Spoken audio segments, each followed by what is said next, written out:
AR-15 মডেলের semi automatic rifle ব্যবহার করে গুলি করা হয়েছিল সাবেক মার্কিন প্রেসিডেন্ট ডোনাল্ড ট্রাম্পকে। এর আগেও দেশটিতে ভয়াবহ কিছু হামলায় অ্যাসল্ট রাইফেলের ব্যবহার দেখা গিয়েছে।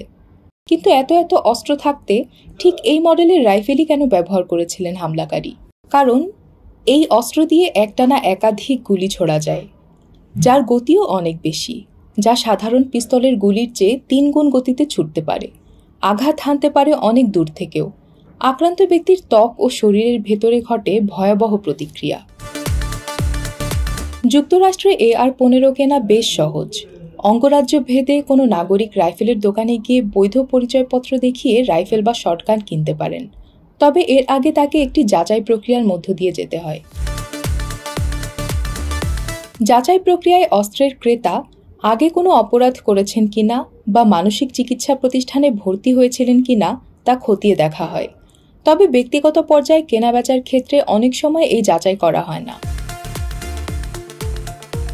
আমেরিকায় বেসামরিক পর্যায়ে রাইফেল বিক্রির পক্ষে কাজ করা সংগঠন NRA জানিয়েছে, এই রাইফেলগুলো নিশানা পরীক্ষা ও নিজেদের প্রতিরক্ষার কাজে ব্যবহার করেন ক্রেতারা। তবে সমালোচকদের দাবি এটা প্রাণঘাতী, তাই সাধারণ মানুষের হাতে যাওয়া উচিত নয়। যুক্তরাষ্ট্রে প্রতি 10 জনের মধ্যে 1 জনের মালিকানায় AR-15 রয়েছে। অ্যাসল্ট রাইফেলটি এত জনপ্রিয় হওয়ার পেছনে বড় একটি কারণ, এই রাইফেলে সহজেই অন্যান্য সরঞ্জাম সংযোজন করা যায়।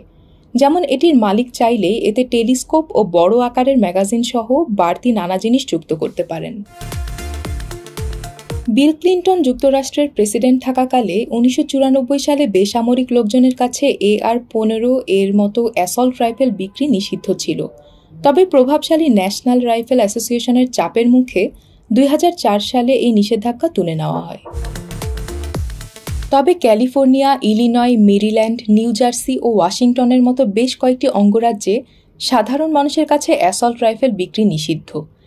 ক্যালিফোর্নিয়া সরকারের দাবি, বন্দুক নিষিদ্ধ করে আইন জারির কারণে গেল 1 দশকে বেঁচে গেছে 19,000 মানুষের প্রাণ।